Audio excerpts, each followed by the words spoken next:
Last day for me in Austin at Renewable Energy World 2010. I'm all packed up and ready to head home, but I'm also ready for some great workshops this morning.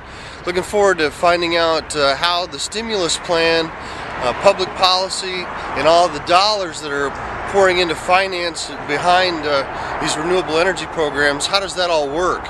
And how does it all work since the government stimulus plans? So keep my libertarian thoughts to myself, and we'll learn as much as I can about how those policies affect the business of renewable energy. Should be a fun morning. I'll show you this escalator.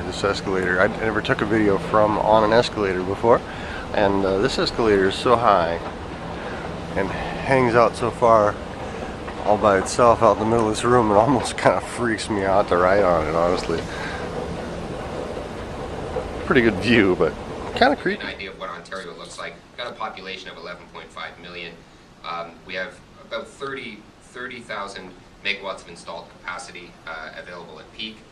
We're the largest province in Canada, and we're fairly solidly integrated to the northeastern United States power grid. What Ryan said earlier about California and the West, we know that California officially increased their standard to 33% by 2020 in 2009. The other thing they did is they released a decision for tradable renewable energy credits. Previously in California, all the resources had to be delivered bundled. The IOUs, the munis, the co-ops were signing bundled PPAs because trading a REC wasn't officially allowed by the CPUC and the CEC. Last year, the decision was finally made to allow tradable RECs. The RECs can originate from anywhere within the Western Electricity Coordinating Council. There's specific delivery requirements, and there's also restrictions. So IOUs can only use tradable RECs or TRECs, not the dinosaur, but the attribute, TRECs to meet up to 40% of their annual requirement. So the rest has to be purchased through bundled. And part of that is to address the fact that currently, although the technical feasibility might be there to meet the 33% requirement, it's not happening in practice. And in fact, the utilities are likely to miss their 20% by 2010 targets this year. Highly likely to miss it. They just haven't been able to find the renewables and get the PUC to approve all of their contracts.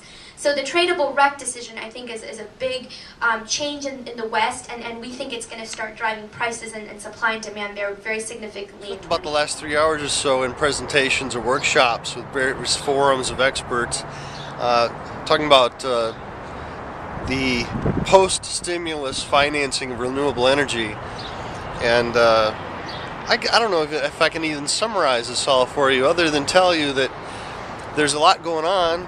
There's a heck of a lot going on in California, not a heck of a lot going on anywhere else. There's no consistency on a national basis. There's about 27 states that are actively involved. Nobody anywhere near the level of California. There's no consistency between the carbon credit process and the renewable energy credit process. That's they're completely divergent tools. The only people that I found that really seem like they got this figured out is Ontario. Wow, the province of Ontario, what they're doing is impressive and well coordinated all through government, utility, and local related to renewable energy. That's very impressive. But sort of the funny summary, if you will, is that the technology exists and the capability exists to produce the amount of renewable energy that we require based on these RPS standards that the states have laid out.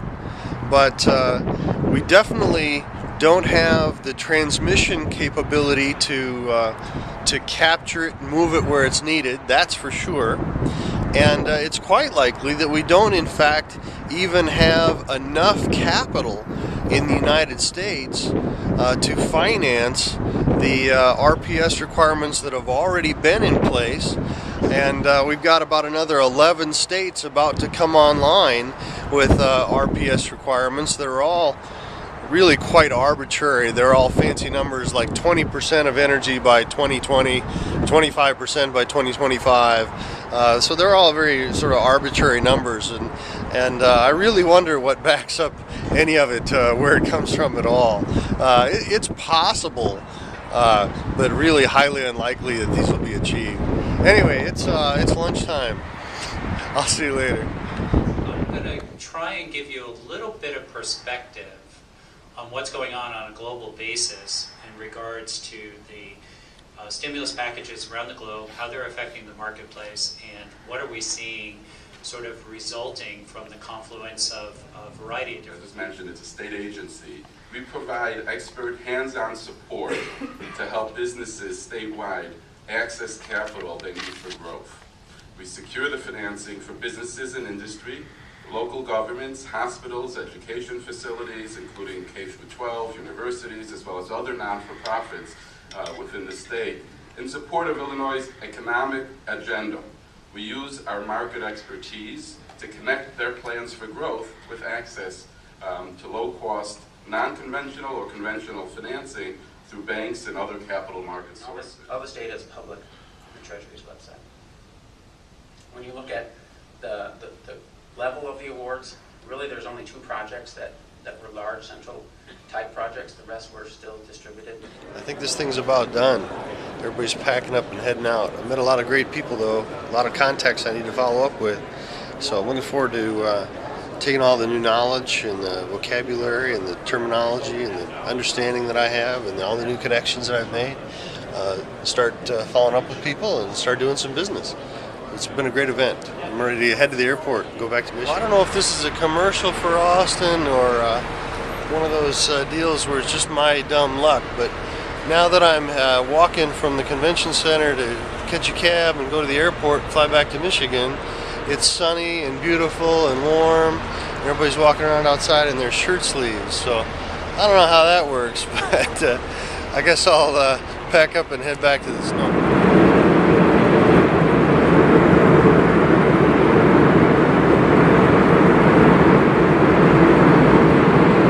So I'm flying home, heading to Grand Rapids. That's the city of Chicago from 20,000 feet at night, on a clear night. You can see the curve of Lake Michigan shore and the lights go off into the distance up into Wisconsin.